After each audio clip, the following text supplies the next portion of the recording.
Well, I'll declare the meeting open at 7:30 p.m. Welcome to everyone that's here today. With the acknowledgement of the country, we acknowledge the traditional custodians of the land on which we live, work and play. We pay our respects to Dark Indian country, to elders past and present.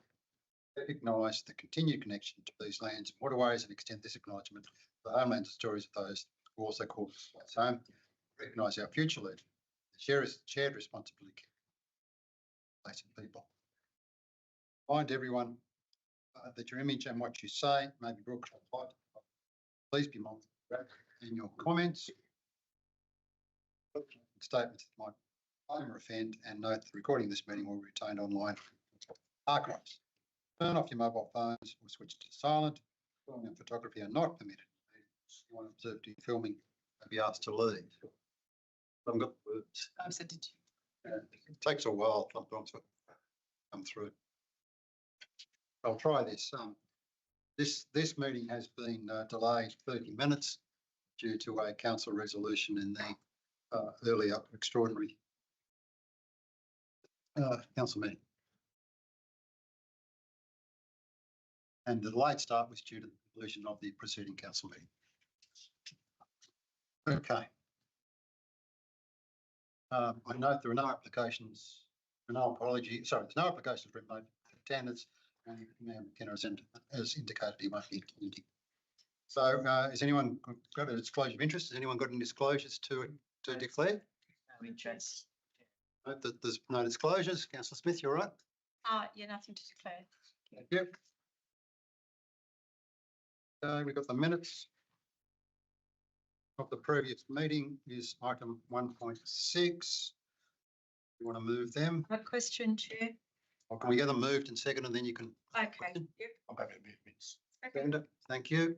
Moved by Councillor Merlin, seconded by Councillor Stan. Yes, Councillor Smith. Just through you to the Director. So the Heritage and Culture Subcommittee, as we know at the council meeting, the council resolved to proceed with that. When can we expect that now to be progressed? I was hoping it would be at this meeting. June, yeah, the close off for the reports for this meeting happened before the council meeting the other night. So it's in the system and it will come up in June. All right, thank you for that. A bit of a shame because there was a report already written. I presume we'll get the same report. And Mr. Director, you might, since same issue, advise about the pole burning matter too. Yes, June as well. So why isn't that this meeting? Because I think that's what said.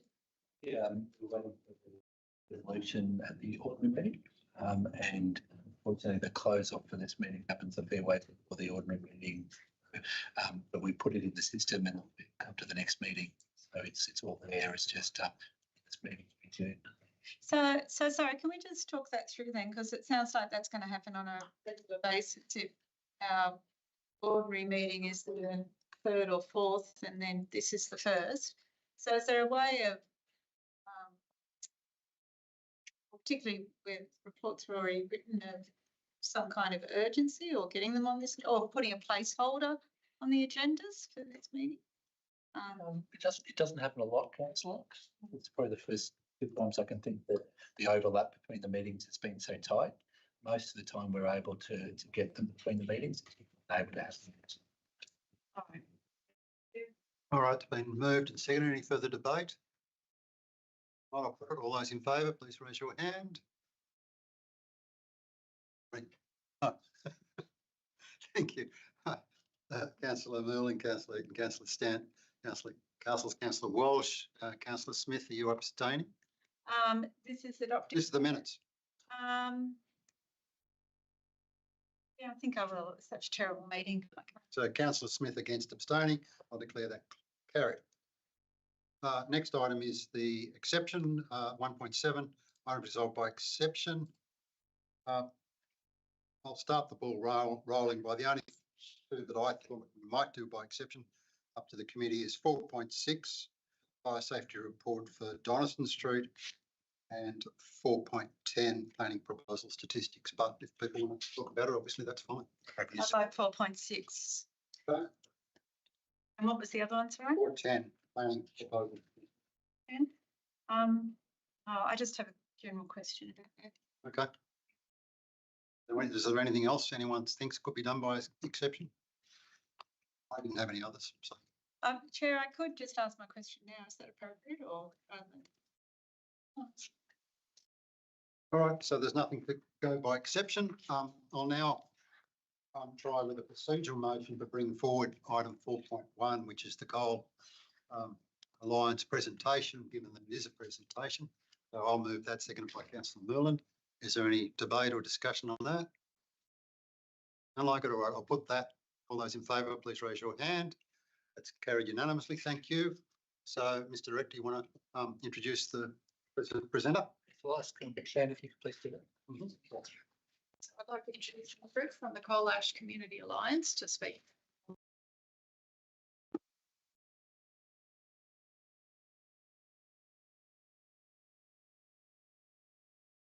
Good evening, everybody. Can everyone hear me? Yes. Thank you for the invitation to talk about our little community group, the Coal Ash Community Alliance Incorporated, in the context of the New South Wales Upper House inquiry into the costs for remediation of sites containing coal ash repositories. I understand that's the context in which you have invited us. I would like to say on the outset that the Coal Ash Community Alliance concentrates on working on ash and what could be done with the ash that's in the dams, whereas Future Sooner looks at anything in the air and the health impact of that. So any questions in these fields, I will refer you to Gary. Press the right button.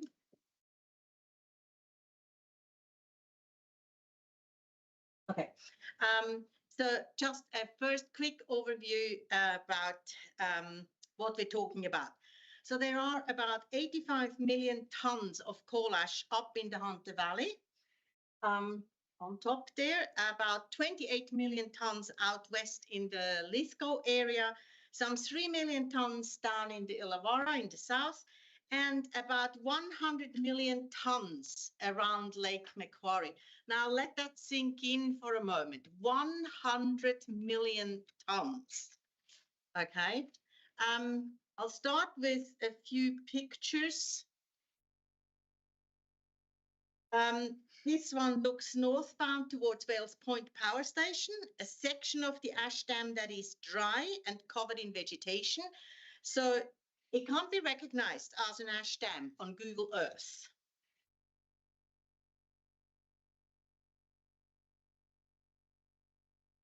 Yes, it moves. So this one looks northward from a little further south, a section of the same ash dam, which looks more grey.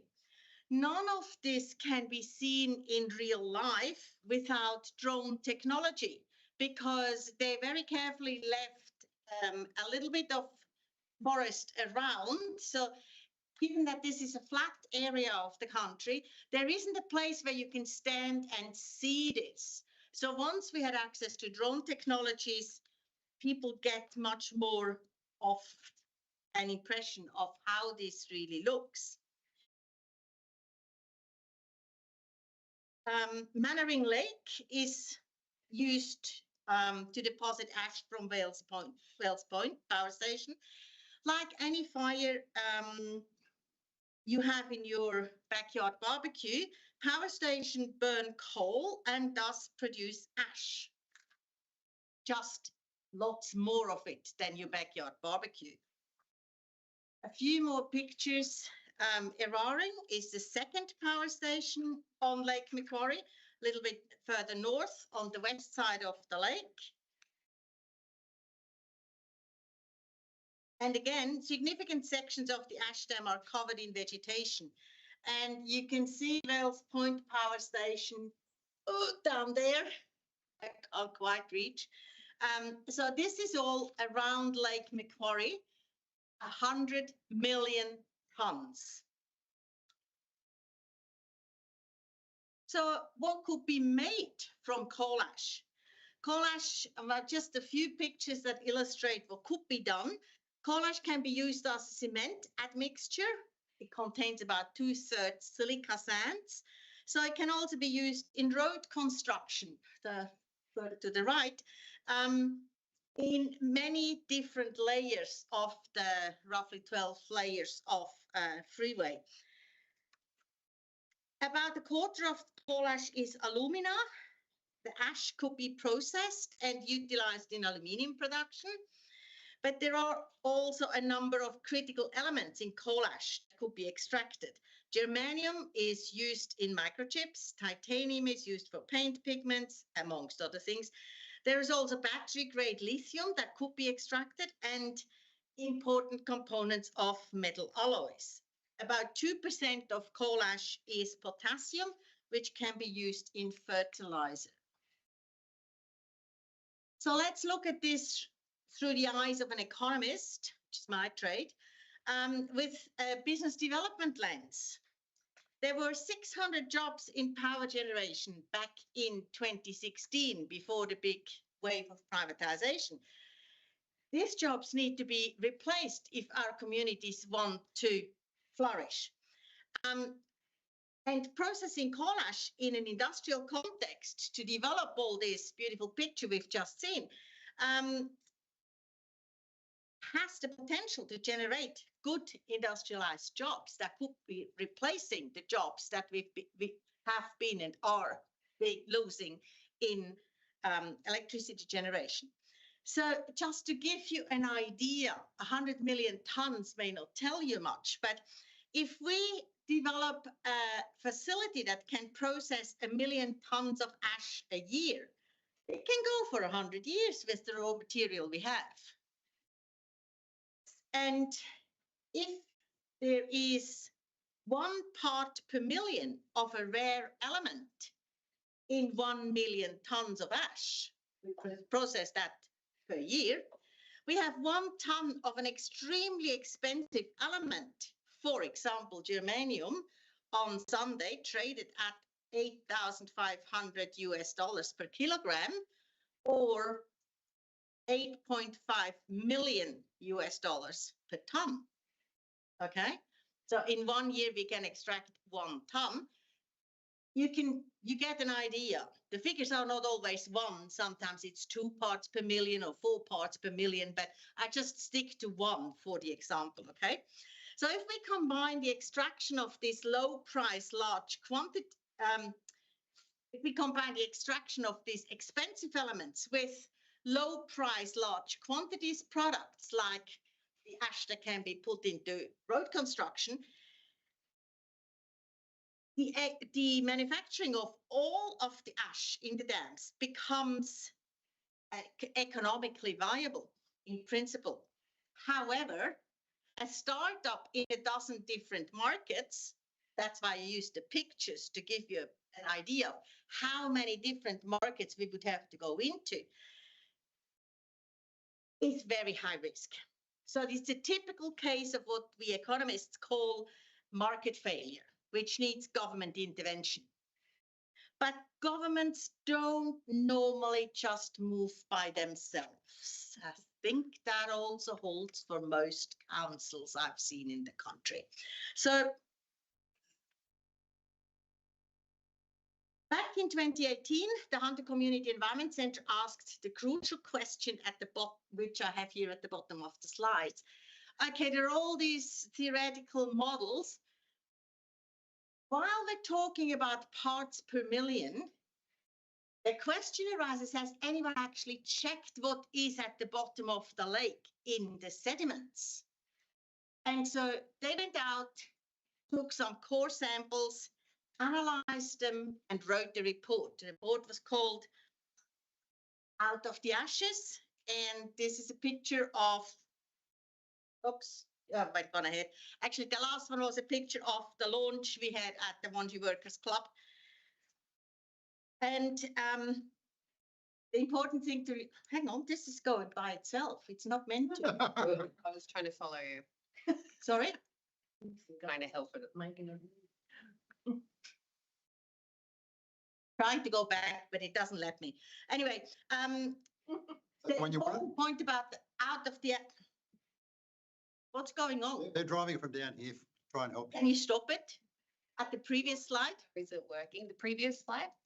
Yes, That one? please. Yep. This one, yes. I can wave at you when it's the next one. Okay, good. Will work. So I want to make one more point about the Out of the Ashes report.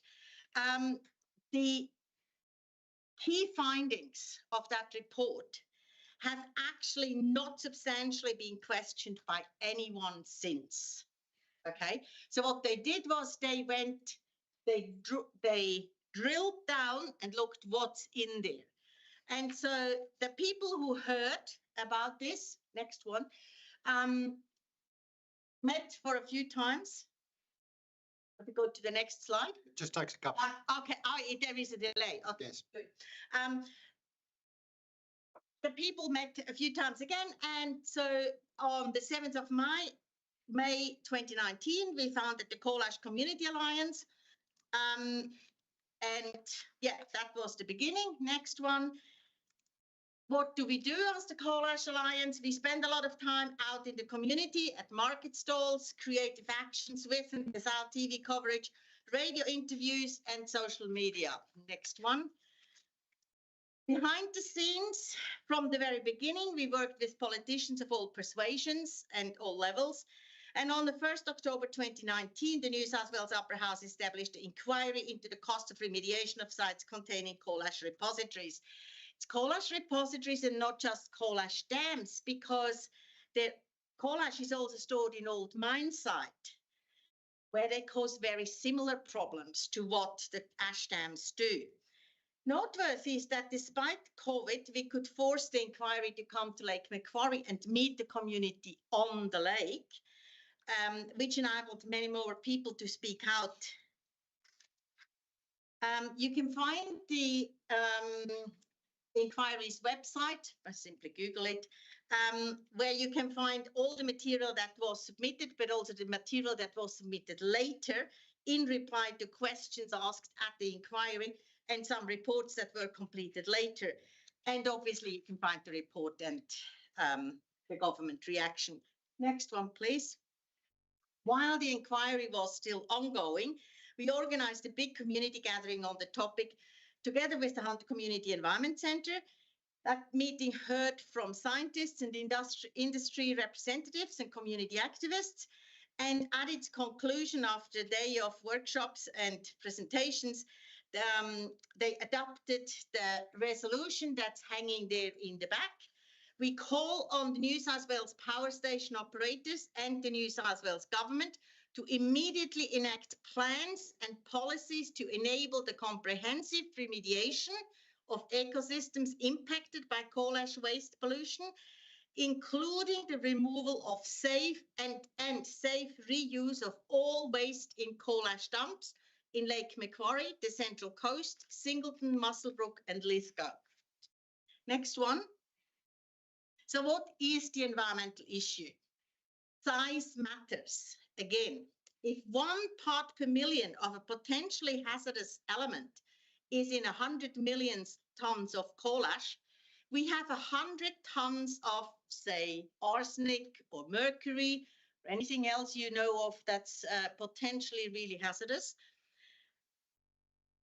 So we have 100 times 1,000 kilograms, so 100 tons, which is 100,000 kilos or 100 million grams. And why I'm going to grams is a household fever thermometer you may be familiar with, you know, don't break it because the mercury is poisonous. There is 1 gram in there. So we have how many grams? 100 million grams of 100 million fever thermometers of mercury stored around Lake Macquarie. It's in different chemical combinations, but it is there. So if 1 part per million of these 100 million grams leaches every year out into the lake, we are adding 100 grams of, say, mercury, arsenic, whatever, every year to the lake. So I have a list of about 40 elements we have analyzed. So 100 broken mercury thermometers are leaching into Lake Macquarie every year. So they add up. And not only that, they bioaccumulate. So from, you know about bioaccumulation, from plankton, eaten by fishes, eaten by birds, eaten by people. And every time the stuff doesn't go away, it just adds up. So over 70 years, that makes 7 kilograms of pure, say, arsenic or mercury. We all know that Lake Macquarie is not very well flushed out, so it accumulates more in certain areas than in others, and so on. I could go on. So, on the other hand, if we use, say, 200 grams of clay, which is 50-50 mixed coal ash and clay, we have 100 grams of coal ash, 1 part per million of which is 1/10,000th of a gram or 1/10 of a milligram. So in small quantities, it's not necessarily a problem. The reason why I talk about clay, next one please, is when I come to talk about what is the CCA currently doing. We, at the moment, run a project which we got funding for from Lake Macquarie City Council.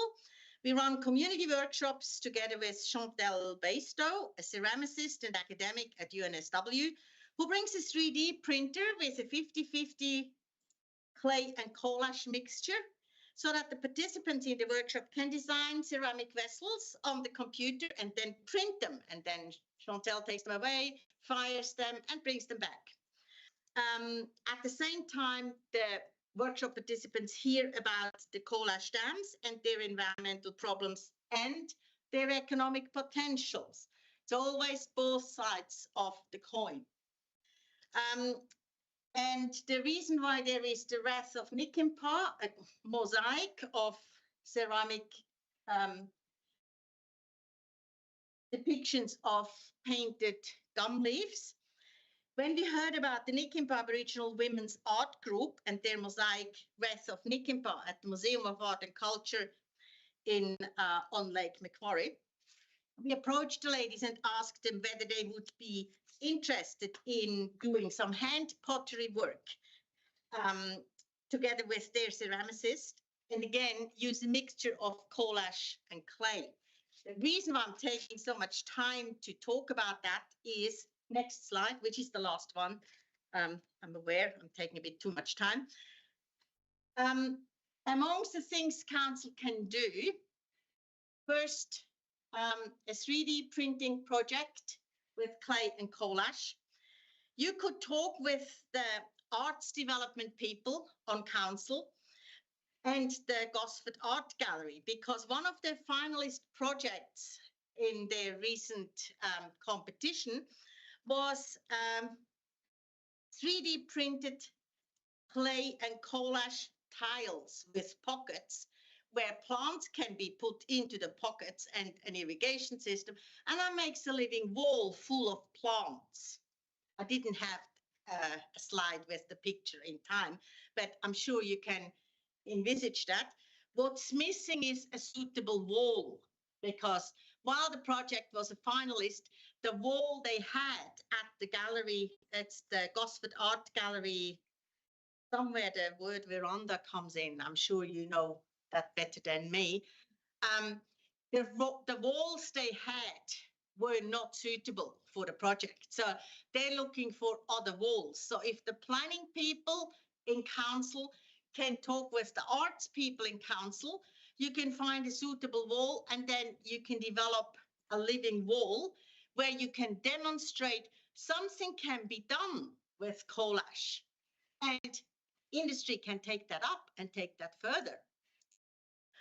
The second point is, when we worked with the Nikimpah Aboriginal Women's Art Group, we came across Babette Keane, who runs a family business in Gosford, and they manufacture clay. So we are looking for funding to analyze the part of coal ash, or which part of clay can be replaced by coal ash. So they could develop a single origin eco clay where it's very clear which land the coal came from that has been burned and put into the ash dam. And then people can use that clay in their pottery work. And in the process, you helped one of your local businesses to grow an eco line and develop another avenue how coal ash can be used. Now, we have no illusions. Ingrid, we're getting Yeah, going on a bit long. Can you try and I have one more paragraph. That's fine. Just about finished. So it's one little thing that can happen, which then others can take up and take further. Last but not least, we'd be happy to facilitate a collaboration with Lake Macquarie City Council, that both councils can support each other in using ash in road construction. And again, do that together with the University of Newcastle so that you can develop a recipe that other councils can replicate. So these are all little things that can be done. My phone number is on the front page. Please get in touch. Thank you. Hang on, just stay there for a couple of questions. But councillors, we've nearly been going half an hour now, so can we try and keep the questions relatively short? That's Wash. Well, I not necessarily have questions for the speaker, but more questions for the staff. So did you want to deal with the speaker first? Sure. So thank you for that. You know, a lot of information there and a lot of ideas around uses. And I know Mr. Blaschke here is a part of the Alliance, but also, you know, with a more health focused area. So can you comment on potential these uses that you're kind of recommending? Can you comment on potential, and I don't know, of health impacts of these uses? To sort of just illustrate it. So my first point would be it's a question of size. A little bit of coal ash is not a problem. Like a little bit of ash in one backyard is not a problem. If everybody has a barbecue every day, it can become a problem in a certain area. So it's a question of size, and it's a question of most of the things that are poisonous in or potentially hazardous in coal ash can be managed if we use the same industrial requirements we have for, say, silica in general. So I guess because coal ash gets a lot of attention because of its health issues. So maybe through you, Mr. Blaschke, the cancer statistics in suburbs that are close to the power stations, the types of cancers, can you comment on that for us? Because it seems to me that these sorts of issues, these health issues, and this research that shows us that it's clearly a problem in lots of ways, not undermining what you're suggesting at all. That's why I'm asking about what might understand those health issues. Can you comment on that a bit for us? Yeah. And quickly, because I know Councillor. Yeah, as Ingrid said, we have a lot of coal ash sitting there. The problem is that it's impacting on the community. Like we have photographs of aeroplanes dropping suppressant on it, the stuff blowing all over the suburbs. But we also have the former Lake Munmora power station site being classified as significantly contaminated. So we have a housing estate going in there and sandwiched between the 30 million tonnes and that. But as far as cancers go, it stretches out the whole of the Central Coast. The further away from the power stations, obviously, the figures are a bit smaller, but I'll give you some.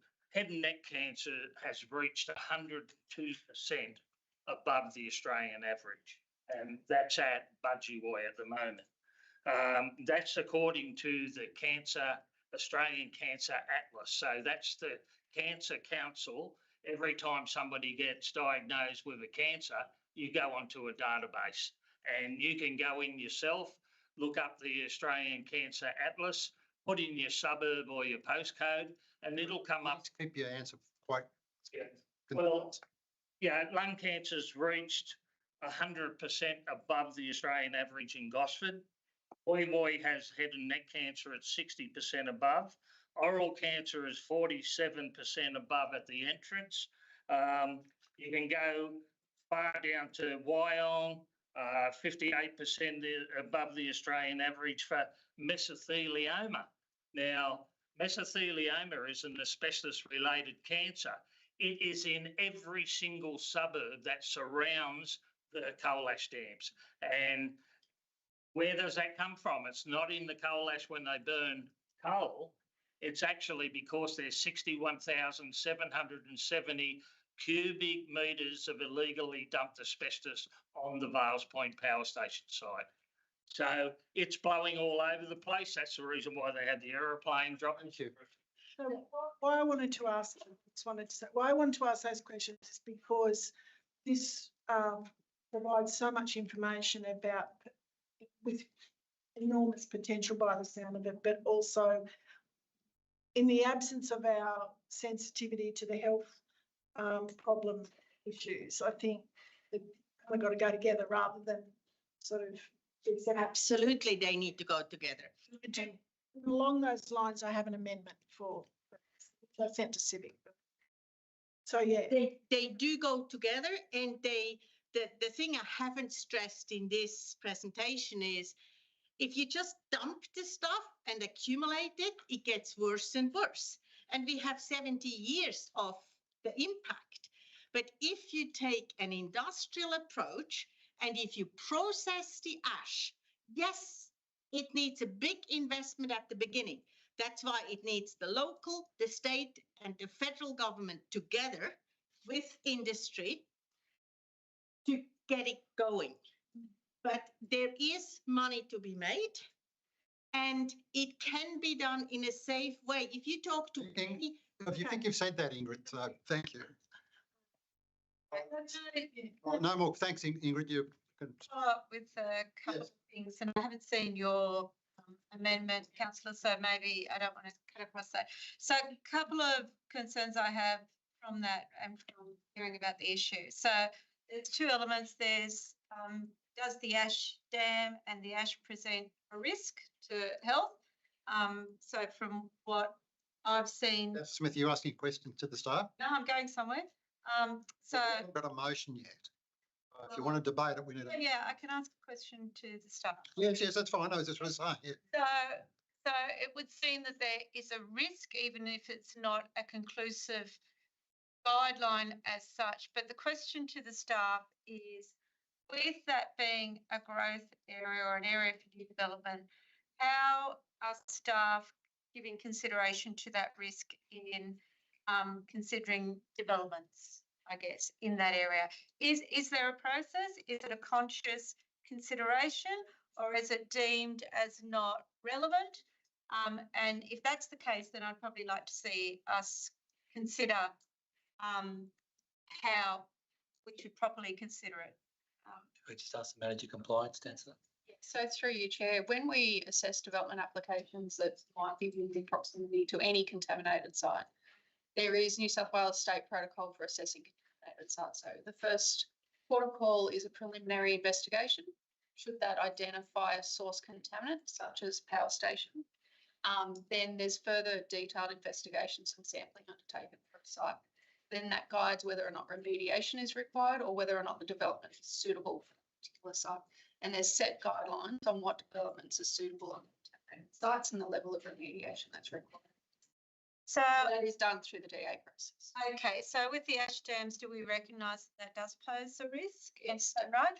And is that through substrate leachate, or is it through airborne ash, or is it through other mechanisms? It's looking at surrounding land uses, such as proximity to a power station, and whether or not there is information that indicates that there is likely to be a contamination. So obviously the site near Munmora Power Station that's zoned for subdivision would be something that would be considered about whether or not there is a contamination issue there, and that would be assessed as part of that process and whether or not there's remediation that needs to be undertaken. Okay, but when you say in proximity to a power station, is that the same as in proximity to the ash dam? And the ash dam, so that would be included as part of. So I would like some more information about that. Now, whether that goes in the resolution or whether it's something else. So that's the first point. Second point is the speaker did mention that Macquarie may be more proactive in this. We've got a workshop coming up with Lake Macquarie.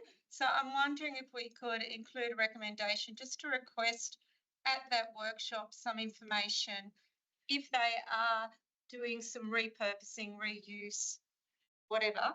Could we find out what that is? Because the whole point of that workshop is complementary cooperation, joint ventures, all that kind of thing. It may be an opportunity to, if they are successfully doing something, then let's find out what it is and jump on board if that's appropriate. So there are those two components. I guess the third component is how do we, council is not, it doesn't have specific. Get into the debate now, councillor. Well, I'm asking a question. Doesn't have This one was about a basic amendment. ability, but we do Councillor have Smith, monitoring. So how are we doing? Councillor Smith, I'm the chair. Chair, can I ask how No. we monitor that? I want to get the motion before.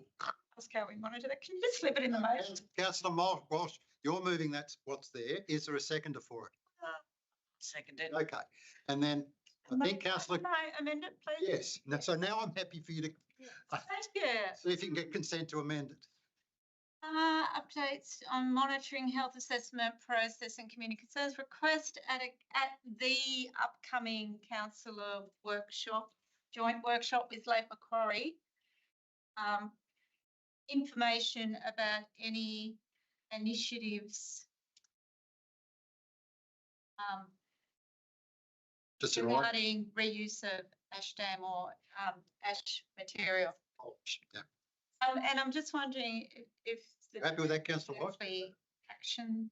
Councillor, you happy with that? And then my last one is about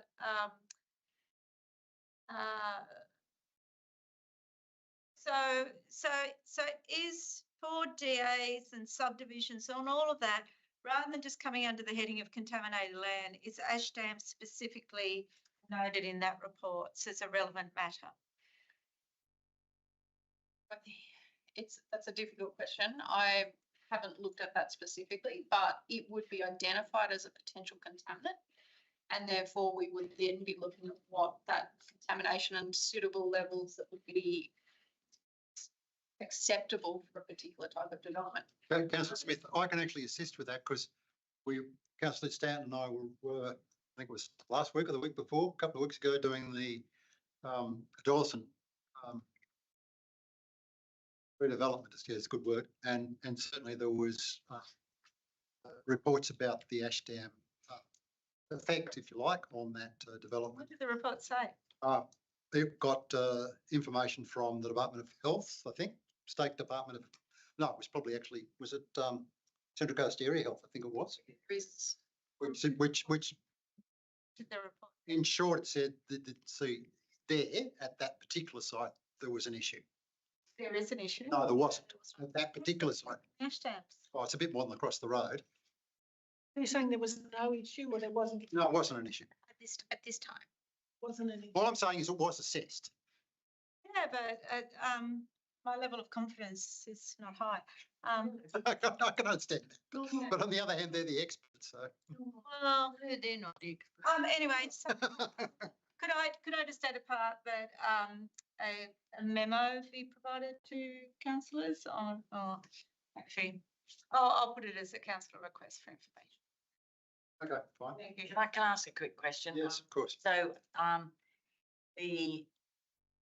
not sure, but ask you if this is the one you were talking about, but because I'm trying to think where this is. One of the items on our agenda tonight is 4.4 amendments about rezoning local environment plan, which is at Kamilaroo Avenue, Lake Munmora, and which would be housing, I think. Now, would this be potentially impacted? Is this something that would be part of the assessment in terms of coal ash? DA, I would think, but Happy to defer to the experts. Manager of strategic planning, so on the planning proposal. Yeah, Through you, Chair, yeah, contamination is something that we look at. So that would have to be included with this particular potential rezoning. Yeah, but it's a bit like the DA process too. So we would do our own internal investigation with our qualified staff here, and then we would also seek any information from state agencies or Central Coast Dairy Health as part of that process as well. Sounds a bit concerning to me. Thank you.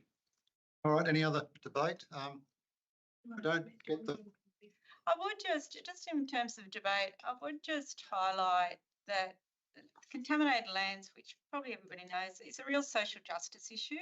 We put the lower income people in these areas where there's environmental degradation and potentially health impacts. And so I just think I would hope the council has a really strong consideration of the social justice as well as the environmental. And all right, I think we need to move on. which is why, We don't get, you invited debate, councillor. which is why, yes, I know, but which is we're why, now at 40 minutes in. in response to the terrific presentation, that's why I raised it in the context of the help as well, because I just don't think you can, it's an old horse and cart thing again, or chicken, like if we don't deal with the health stuff, like happens, the potential of using the coal ash is kind of not that relevant.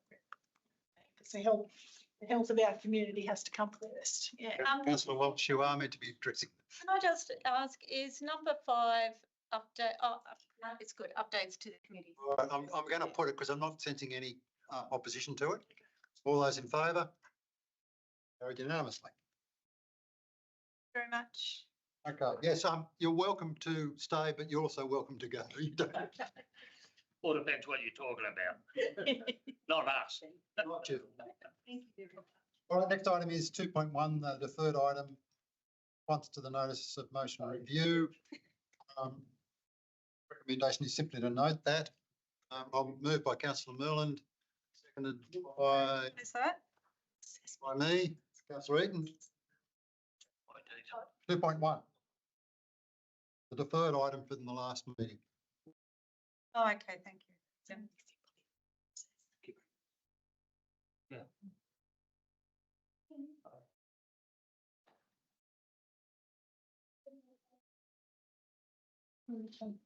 2.1, I don't know, because I couldn't make the tag work. I'm on the, Are you in Docs on Tap? no, I'm in the website because the Docs on Tap had a furphy, had a problem again. So I can't give the page number. Okay, that's all right, I'll go in and. As the committee notes and considers the information provided in the report, there was a response to, I think, councillor Smith's notice of motion. I don't think it's. All right, I apologise. Anyway, it is what. I apologise if it wasn't. So it doesn't sound like there's any debate. What about if I put it? All those in favour? Well, do I need to vote against it in case one of the councillors wants to pull it up at the council meeting? No, as long as there's two people say they do, that's all right. Oh, One. that's a change. Let's keep going. Keeps changing. Councillor Smith, it keeps changing. Oh, God, put it again. All those in favour? Unanimous, thank you. Carried. Well, no. Carried. Okay, well, as long as we can pull it out if we want to. Okay, next one is Mangrove Mountain Subcommittee Minutes, 3.1. Councillor Smith, do you want to move this? Yes, I'm happy to move that. Thank you. Seconded. Councillor Walsh, thank you. Any discussion? I don't think there should be. All right, I'll put that. All those in favour say aye. Oh, sorry.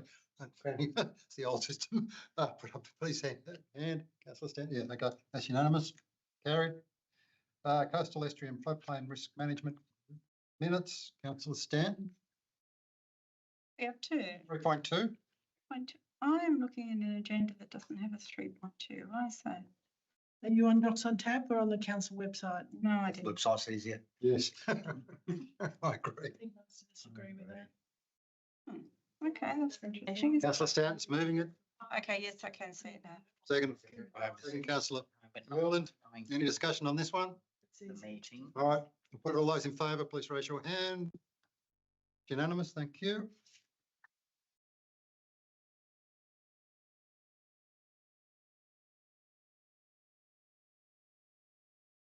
4.1 we've done. 4.2 is the Todd. I've got a motion in respect of this that I've given to the staff. Thank you, councillor Stanton. So the difference is that I've just added in to also investigate Erin and Lake Haven as tier 2 Todds, tier 2 would being the lower level. Apart from that, it's the same as the. Already tried this and it was voted down. Yes, back because, Back. no, it was, director can comment, but there was 3 councillors who requested to bring it back. So the, Actually, there were 4. Don't you have to rescind? Don't you have to rescind? no, councillor, so in this case, it's been recommitted. And the committee didn't make a recommendation. And there was no resolution of council, so it doesn't. Didn't we vote on this? You voted here at the committee and didn't make it to, and voted down the proposed resolution, but you didn't vote a anything. Okay, but the code of meeting practice applies to committees as well. Yes, but it's been recommitted because council can consider what position it would like to take on it.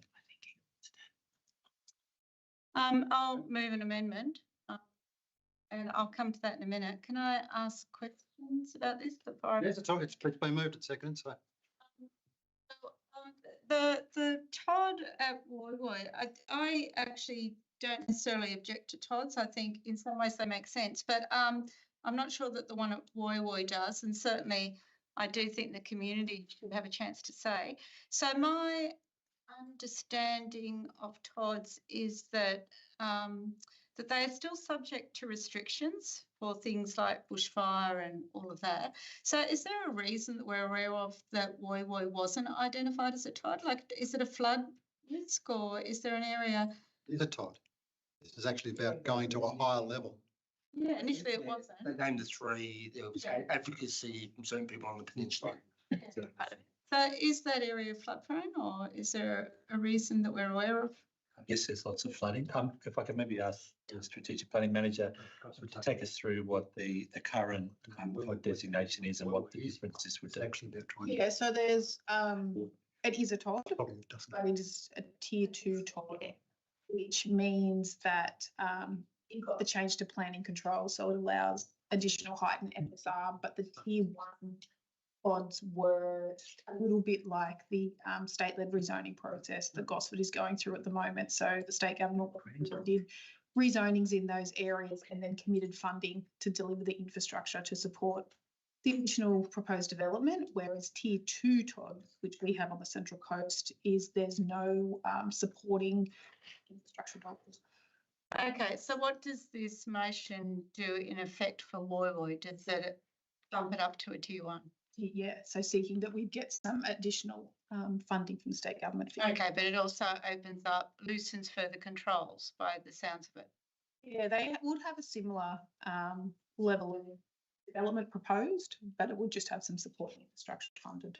Okay, so I will move an amendment that the consideration of Woy Woy Todd be included as part of the local strategic planning statement process. I would think that, you know, that these are conversations that could easily be had as part of that process and may just as likely come back with that same outcome.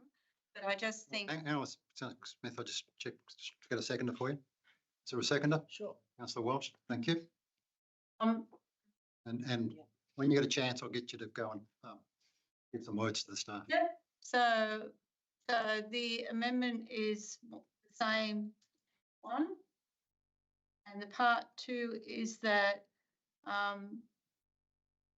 that the local strategic planning statement workshop or presentation on the peninsula. Stalled for one moment. Sorry? It's just stalled for one moment. Won't be a thing. Do you want to go and just like talk to them and give it to them? Just trying to make it easier. Yeah, I don't know how that helps. Catching up to Okay, because it's catching up. the system's catching up.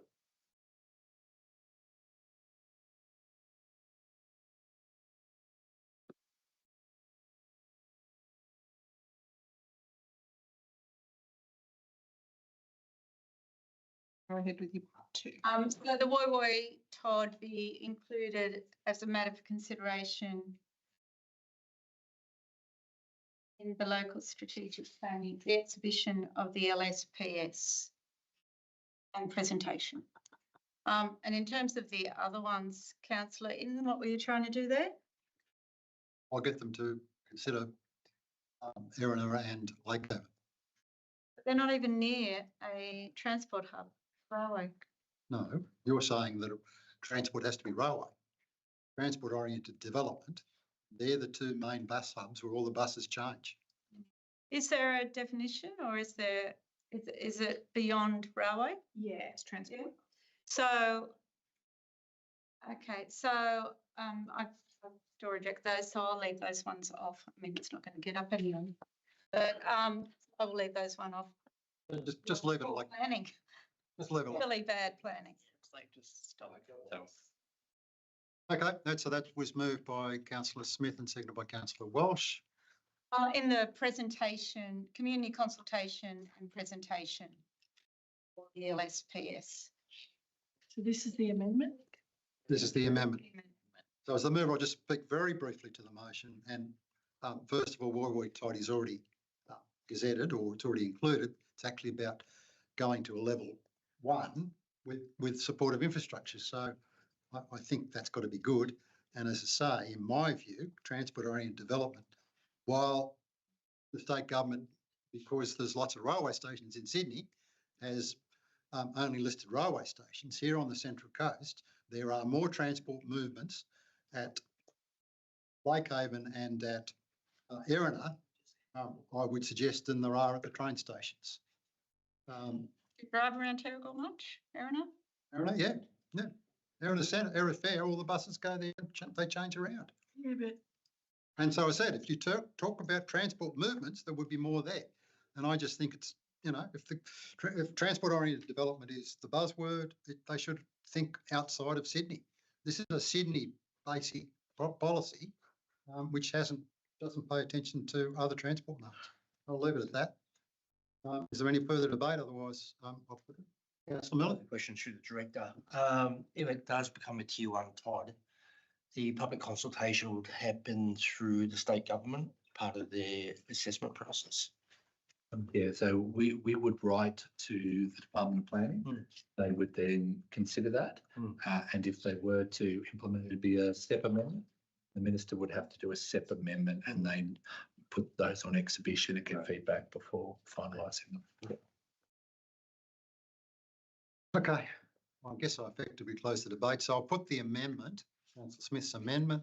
All those in favour, please raise your hand. Councillor Smith, Councillor Walsh against, Councillor Miller, Councillor Eaton.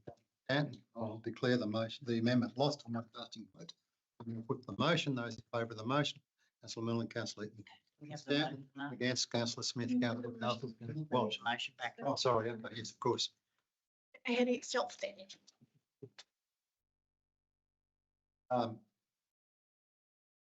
So I've got the 1's for, I'll go against.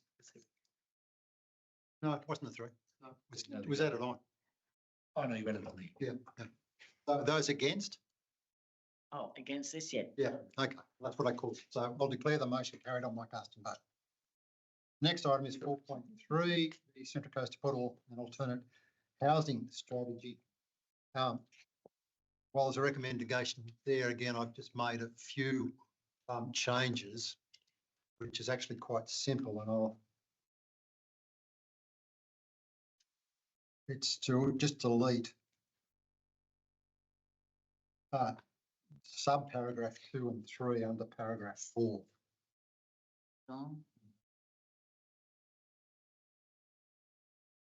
So the bit that's gone out is to commence the process to remove restrictions on the following sites relating to historic developer contributions, etc., and endorse, and that's part 2. Part 3, endorse the retention of 18 Margaret Street as a site for affordable housing.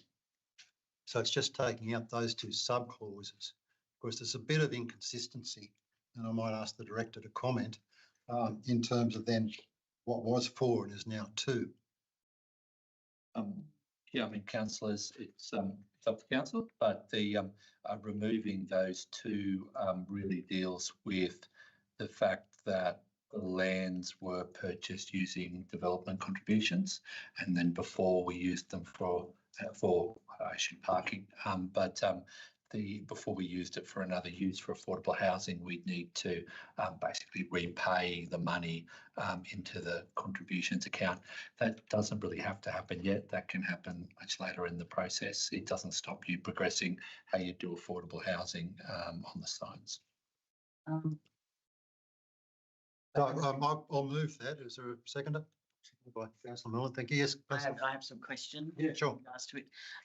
So I note that it's saying in the motion that you seconded, is acknowledging and following the internal organisational restructure, and that it's has transitioned from services to environment planning.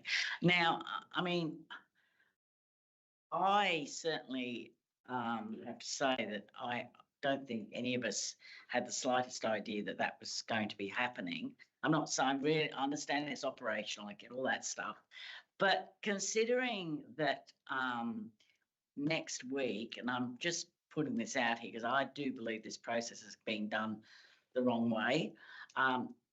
Next week, we have the next Community and Culture Committee meeting, and we were meeting always having affordable housing as an update, as a standing sort of item on the committee. Now, my belief is that what should have happened here, but which clearly hasn't for some reason, which I can't explain, and certainly I have to say the Director of Community and Recreation Services was fairly surprised when I pointed out to her, being in the business paper of the Environment and Planning Committee this week when I spoke with her last week. However, I would have thought the better way around this would have been to go to the Community and Culture meeting next week, note there, that there would be a transfer and acknowledging that from Community and Culture that it would then be transferred to Environment and Planning or however that went down, whereas I think this has been done completely the wrong way around. That's my belief on this, and I'd like some comment from the Director about how that's happened. I mean, the council, this is not my report. This is the report from the Director of Community and Recreation Services. Okay. So the statement that that's not aware is not correct. Okay. So, this is not a report that I have written. Okay. Well, there must have been some confusion then because that was pretty much as it was related to me, but that's okay. The second is the terms of reference for the Cultural Community.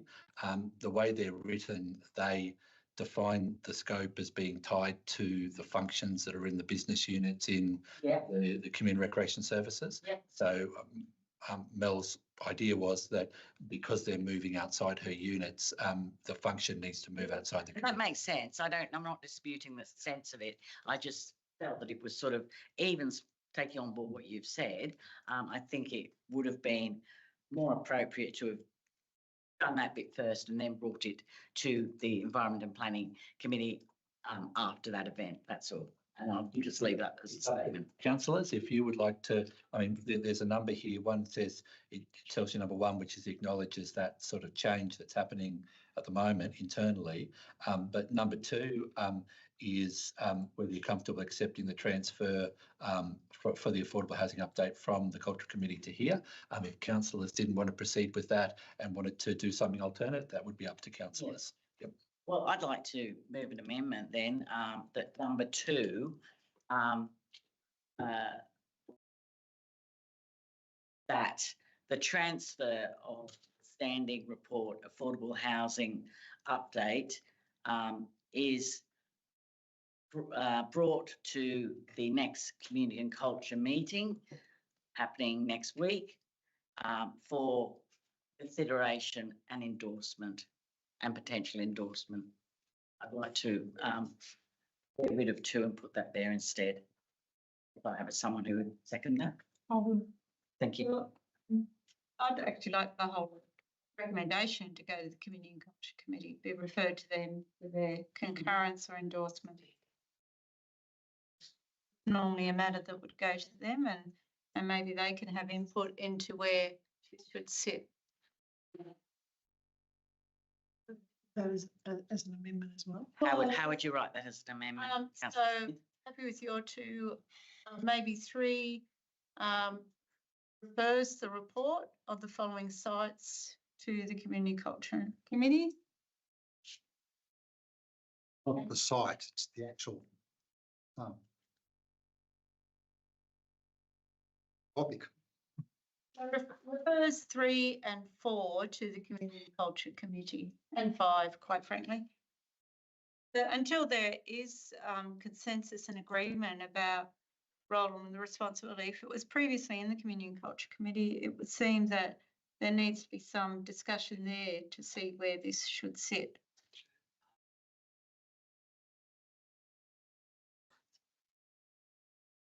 Would it be simpler? Not that I'm endorsing the amendment, but just in terms of the process, would it simply be? It would be simpler if the amendment simply referred the whole motion to the.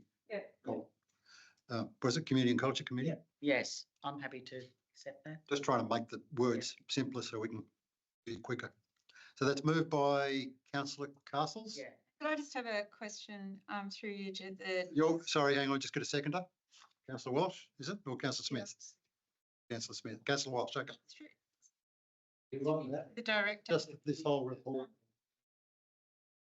Might not be able to answer this, director, and so previously a restructure within the organisation was generally undertaken with some awareness of the councillors that is happening. It seems like little things are drifting through and there's this big restructure going and some people know and some don't. Do you know if there is, and I'm actually not expecting you to, I don't know how thoroughly you know the Local Government Act, but do you know if the Local Government Act still requires some level of consultation? With councillors? Yeah. I don't believe it does, but there is a consultative process that council goes through for these type of restructures. These are often within individual business units. So and that's sort of the level of the structure change that this is. Okay. In relation to the actual work here, it's changing from the community development unit, the affordable housing officer, and the affordable housing officers then moving over to the strategic planning unit. And the intent of that is to, because a lot of the proposals to get the affordable housing going are related to development of the sites, and they'll be working with staff in the property section that will be involved in helping with the development of the sites. So it's just a restructure in your section. So between the two units. There are some other changes happening, but this one about affordable housing is basically a changement between two different managers. All right. Can we include in that, that deferring the whole thing sounds like a really good idea, but update the report to the next Community and Culture meeting, which occurs on the 12th of May. And see, I suspect they can't do that because the agenda will. Can't they see an amendment to do that? Amendment to the what's on the papers? Can't do anything about it. The agenda's closed. It's already been published, hasn't it? Be an urgency motion to. I wasn't allowed to do an urgency. Okay, well, we've got special use. Sorry. I'm having a look now. It has been published. So if we look at that.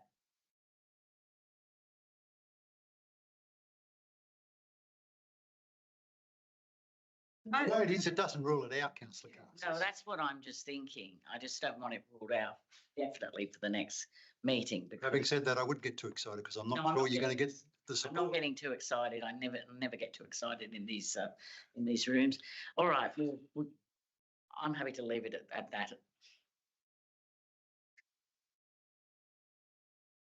Okay. All right. Well, I'll put the amendment, which is Councillor Castles, as there. Those in favour? Councillor Smith, Councillor Castles, Councillor Walsh, against. Councillor Miller, Councillor Eaton, Councillor Stanton. I declare the amendment lost on my casting vote. I'll now put the motion. All those in favour, Councillor Miller, Councillor Eaton, Councillor Stanton, against Councillor Smith, Councillor Walsh, Councillor Castles. Declare it carried on my casting vote. Mr. Chair, can I say, if there's a communication breakdown with the chair of the upper committee, that can be addressed as well, because it sounds like there's a little bit of disparity in between. No, well, there was no knowledge whatsoever. Yeah. So I think that regardless of how that happened or didn't happen, I don't believe that is really an appropriate way to work Yeah, that's fine. as a as a group of councillors. Yep.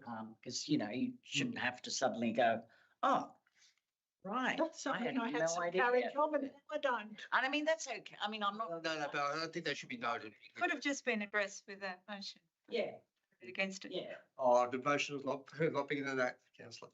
Okay, next one is the 4.4 amendments to the Central Coast Local Environment Plan, rezoning at Kamilaroo. Yeah, I get it, of Avenue Lake Mumbora. There's a recommendation there. Sorry, apologies. I I just want hit to the go buttons. with this. I'm happy to move the staff recommendation. All right, thank you. Asking us Is there to. a seconder? All right, I'll second it to get it going. Could I just ask staff to talk to that issue about proximity to the ashstand? Yes, Lance, please. You chair, contaminated lands and equipment or are assessed through both the approval and development assessment process. Both for Shannon, can you speak up a little bit on? both for surrounding contaminants as well as contaminants that's actually on the site. And in this, hasn't been flagged as an issue by our own contamination staff, but as part of if this does proceed and goes past the gateway process, agency consultation will be undertaken at that stage. So we will refer to the relevant state agencies as well for comment. Does this, hearing a lot about the one door, is this part of the one door? So there's not a lot of confidence in the one door process, I'd have to say. Yeah, we haven't had enough experience with it yet either to know what happens. But once that is up and running by the Department of Planning, it will be, that is the referral agency that they go to. Okay, could I try and move an amendment that just includes that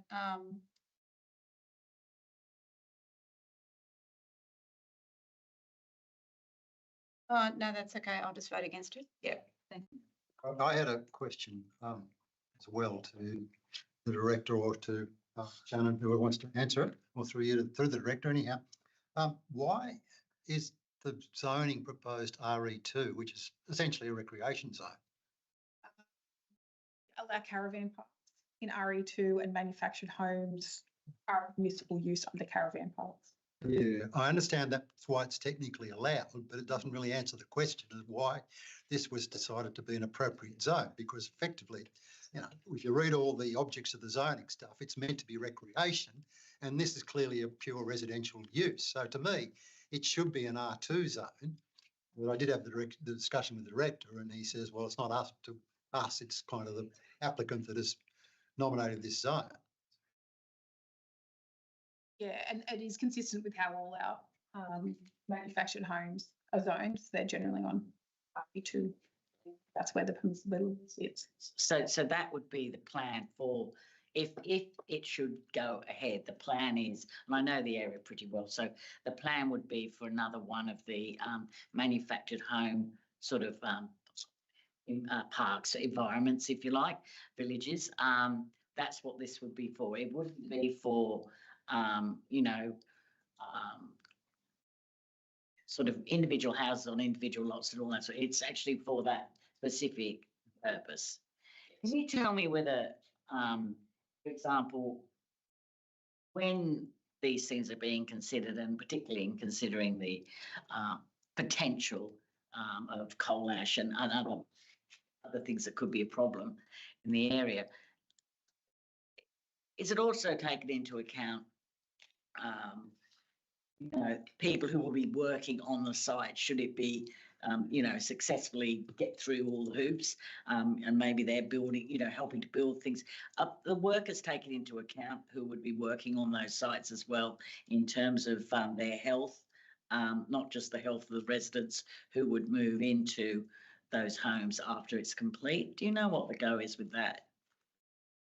I mean, the development is taking into consideration the health of people that, might be touching the soil. Yeah, that's what I'm thinking about. Yeah, and so those studies are definitely done, and there's a number of requirements under state policy as well to address contamination, and it's a multi-step process. So Sure. if it's a specific type of tip or something, that's obviously raising flags. But if we generally do go back and have a look at the historic land uses, and that gives us a little bit of an indication. You can see a bit of it, and then you just. or it might be flagged, but definitely there's soil testing Okay. done as I well. assume there will be, but I just wanted to kind of get a bit of a. Yeah, because you certainly don't want construction people Thank to you. pick it up, but it's contaminated. Thanks. Yes, councillor Walsh. Through you, Mr Chair, to director or staff, what's the current zoning? RU6. Sounds likely. Transition zone. Yep, RU6 transition. It is at the moment. Sorry, Shannon? RU6 transition. Which is the zone you use when it's sort of, Yeah, I'd have to look at it. no, it's kind of, Shannon can correct me, but it's the zone we use if there is future development likely at that, on that land, which may not be residential, could be any, basically further intensification. I just ask a question from Shannon? I like asking questions, it's much better than answering. Is it in a growth area that if they had applied for an urban residential zone, we would have considered an urban residential zone? Because there's a question, I think it was raised earlier, was that we're rezoning it to allow the manufactured home estate, but should we really be encouraging it as an urban residential zone instead and have houses there and things? Can you just discuss that? I know it's an applicant-led process, but Yeah, it is an applicant-led process, but we would have considered standard residential development on that side as well. And then, Councillor Walsh, just to confirm, is RU6. and if it was standard residential, they'd have to probably do more in contributions, wouldn't they, and facilities? I know there'd be some facilities on as part of this. They will have to do, the required roadworks. Yes. That they will provide some facilities for their future occupants. But The an R2 would be significantly more, wouldn't it? But you can take that on notice if you like. Still do levy manufactured home estates, development contributions. It's probably done on a dollar basis per side, is it? Yeah, we do levy them, but generally at a lower rate. Like as in there's less people living in each of them. It's not going to be 4-bedroom homes. So it is slightly less, but it is a very popular development for affordable housing. And the density is generally higher in manufactured home estates. So you are getting a lot of dwellings in there that are very affordable.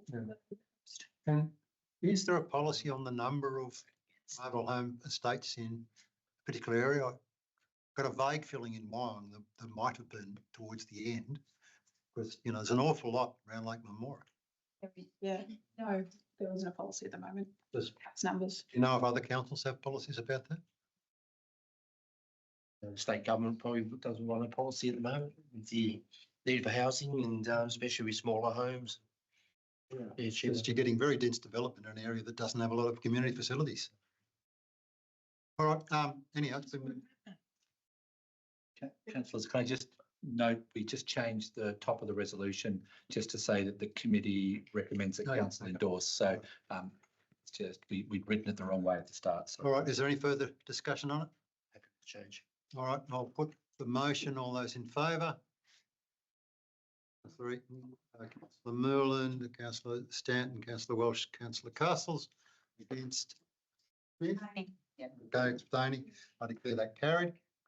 Next one is 4.5, Cross Memorial Park. This is pretty straightforward. Somebody will move that. Councillor Smith and second Councillor Walsh. No, sorry, I was just going to read. Oh, it's the wrong one, is it? Yeah, I hadn't read. Oh, okay. I'm happy to second. Chair. Any discussion on it? Let's go question staff. Sure. So I haven't read all the entire detail, but I did look through it. Is there a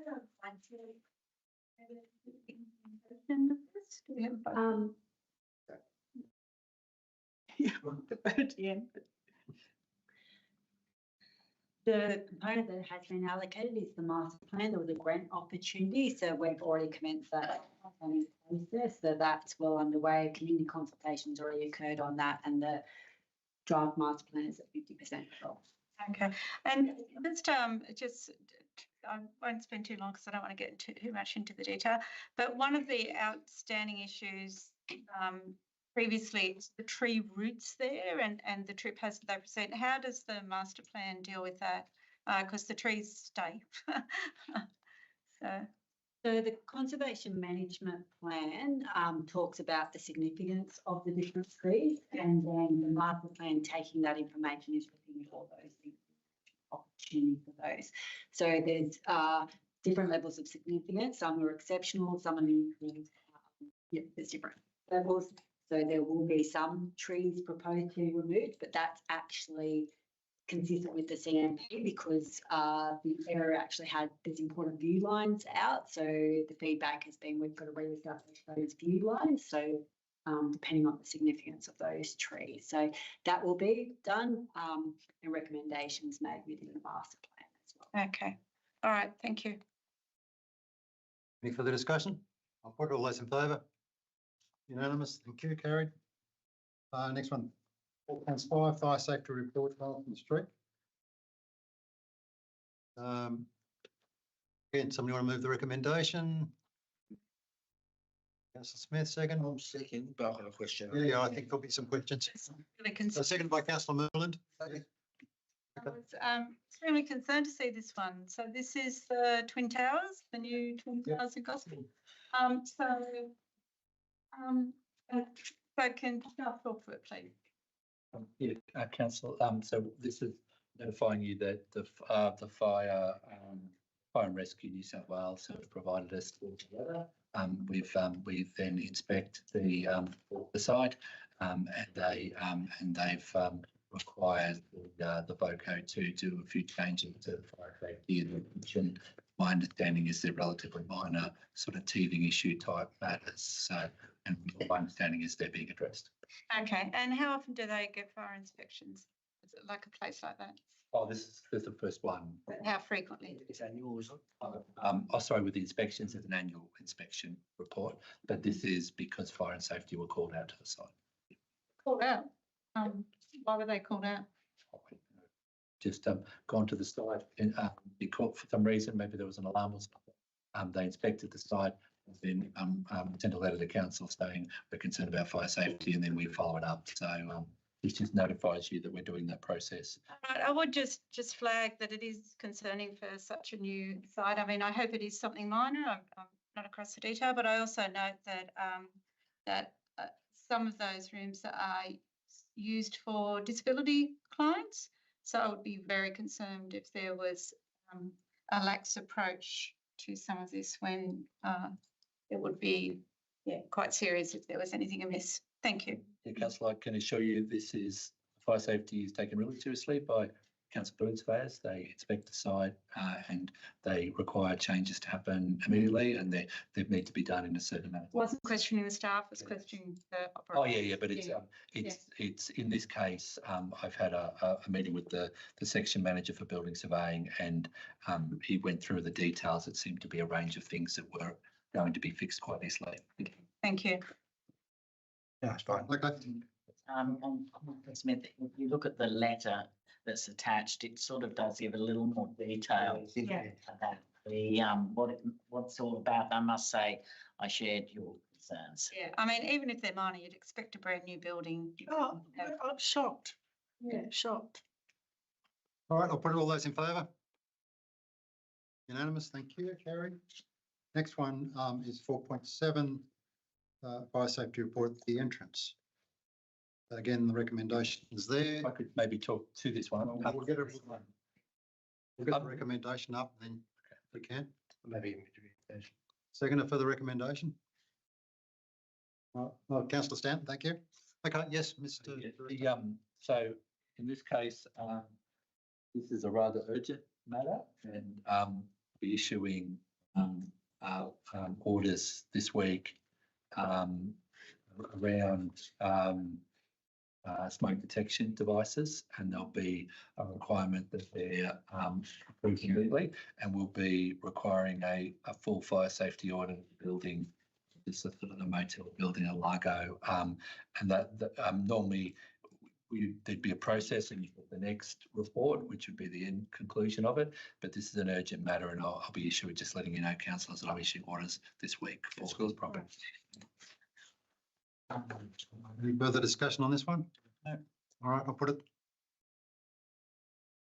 So unanimously, thank you. Next one is 4.8 state significant developments.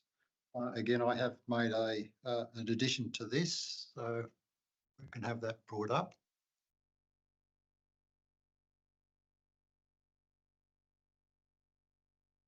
So I've added 3. Makes a further submission on the Central Coast Quarter proposal to advise that this committee does not object to the 42-storey height and notes the solar access impact on the Memorial Park is acceptable. So I've moved that. Is there a seconder for that? Thanks. Second by Councillor Merlin, thank you. I will speak to it briefly. So this report contains 3 submissions on 3 separate state significant developments. The addition is only in relation to the Central Coast Quarter development, and in particular there is a part of the report which I have discussed with the director which implies that the revised tower will impact on the Memorial Park in contravention of council's planning controls, and I've clarified that that's actually not true. It may have an impact, but it actually complies with the DCP. So I think, that's I suppose why I put this forward, that I think that needs to be clarified. And this is, by the way, if it gets passed, only a submission from the committee. It is not, and again, I've clarified this with the director, it is not the staff's view, which is, of course, they're entitled to their view. So, further discussion? And Yes, I'd like to just, is this the one, the 0.3 here? Maybe I'm in the wrong spot, but is this the one I must have read about, heard about, whatever, only fairly recently? And it's the proposal is this 42-storey height on top of, is it on top of where the tax office thing is, or is it somewhere else? Close by. Where is it? close, close. Adjacent. It's weird. Adjacent to. Yeah, that's what well, yeah, it's adjacent to there. Okay. Maryland's written about this. Yeah, we're talking about, is that, yeah, Merrill, Maryland. Maryland. yeah, I heard it, yeah, okay. I don't. So that's the Memorial Park where we just adopted the Yes. master plan. You're not concerned about any impacts, or you don't believe there's an impact even though everybody else does. Is that the case? Councillor Smith, what I said is, Just clarifying. I'm happy to clarify it for you. The report implies the overshadowing and solar access doesn't comply with council controls, where in fact it does. And that's your opinion? No, I've confirmed that with the director. Who's the consent authority? State government. State giving price. Yeah, look, I'm hearing lots of concerns about that development, so that's, I strongly object to this committee interfering in that process. Who's the developer? Urban, whatever it is, urban somebody or other, aren't they? Yeah, well, jobs. I'm not sure. I think it's urban land or something like that. I could just clarify the just to explain, councillors. So it gets called. Decision is get called in by the state government under what they call their housing delivery authority, and the applicant has proposed a significant increase in height, And what the state ask the developers to do, even though they're assessing the application and the council doesn't have a role in it, they often use a pre-DA assessment process to identify all the issues to feed into their assessment. So what you've seen in attachment 3, you'll see the pre-DA advice from our technical staff. That's the advice we've provided to the applicant and will be considered by the department. It's if the council committee want to make their views known, that's up to the committee. But the advice we've provided also stands. Yeah. I'll move an amendment Yeah. that if 1 and 2 and part 3 is if individual councillors wish to make submissions, they do so separately to council as individuals. I second that amendment, Councillor Smith. All right, thank you. Any further debate? And I'll just 1 and 2 stay, I think. 1 and 2 stay. They might be. Yeah, sure. You're probably right. Question 3, sorry, Councillor Smith. Good question. That if individual councillors wish to make submissions, they do so separately as individuals.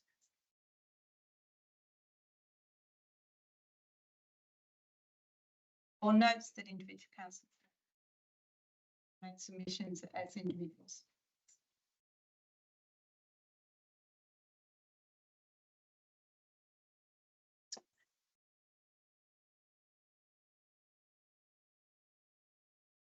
Okay. So that was moved by Councillor Smith and seconded by Councillor Carson as well. Yeah, it was me. Okay, thank you. All right, I'll put the amendment. All those in favour? Councillor Smith, Councillor Castles, Councillor Walsh. Against? Councillor Mellon, Councillor Eaton, Councillor Stanton. I'll declare the amendment lost. On my casting vote, I'll now put the motion. All those in favour? Councillor Mellon, Councillor Eaton, Councillor Stanton. Against? Councillor Smith, Councillor Castles, Councillor Walsh. I declare that carried on my casting vote. Okay, next one is 4.9, the development application statistics. You want to move that, noting the report? Merlin, seconder. Thank you, Councillor Ball. Councillor Merlin, do you have a question on this one? Isn't that the one that about inconsistency with the Department of Planning? Lee? Getting late, Mr. Chair. It's old age, maybe. The state figures don't seem to quite match up, I think was the issue. Yes, thank you, Mr. Chair, for the coaching. It has been reported that the state scorecard is not aligned with council's reporting. One is director to provide more clarification. Yes, that is true, councillor. Yes. Could I ask why, please? The detailed answer coming through. Yeah, we've asked. So there has been a difference for a while and it's in relation to the amount, the types of DAs that are being considered.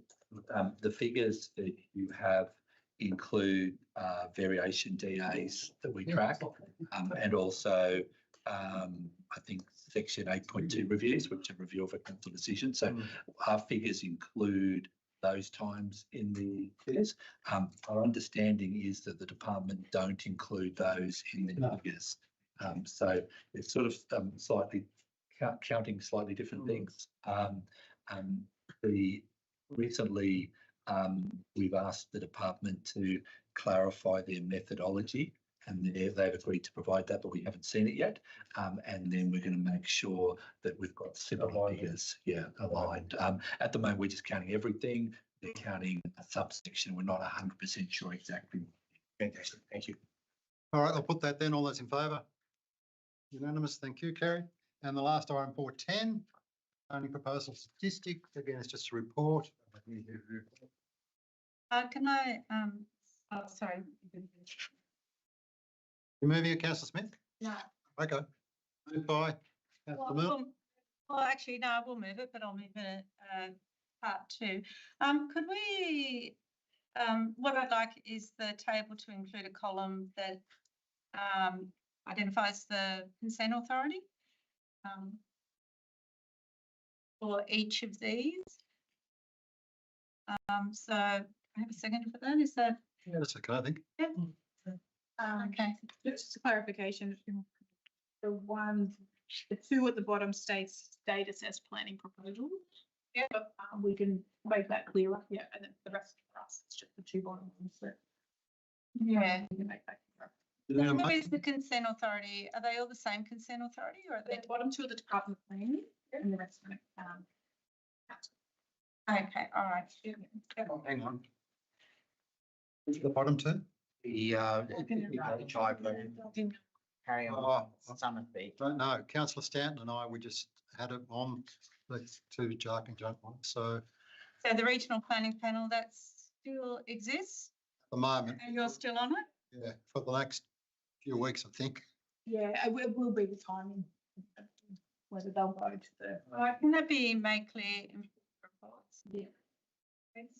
So I don't know if we need to declare any sort of interest because, I mean, we're not actually making any decisions on this. Here first. So anyhow, and we are, sorry, what we should, yeah, can we make a declaration that we're the council appointed delegates? Therefore, we're actually able to vote. So you're sitting please? Yes, but that's still okay. Under the code, yes, it is under the code of meeting, of code of conduct. Was the issue before. You received a councillor fee for sitting here? That's strategic wide. If you look at it, that councillors don't have to declare when they're making board. Anyhow, we'll get some further. It sort of came out of the blue. I wasn't expecting it. I think councillor Stanton was, because this is the first one we ever done. That was a zoning. Right. So anyhow, we'll get some advice, but we'll at least at the moment make a declaration that we set on that and have. That'll do for this time. Okay, so was moved by councillor Smith, seconded by I'm able to second it. councillor Milland, yeah. Parliamentary reports.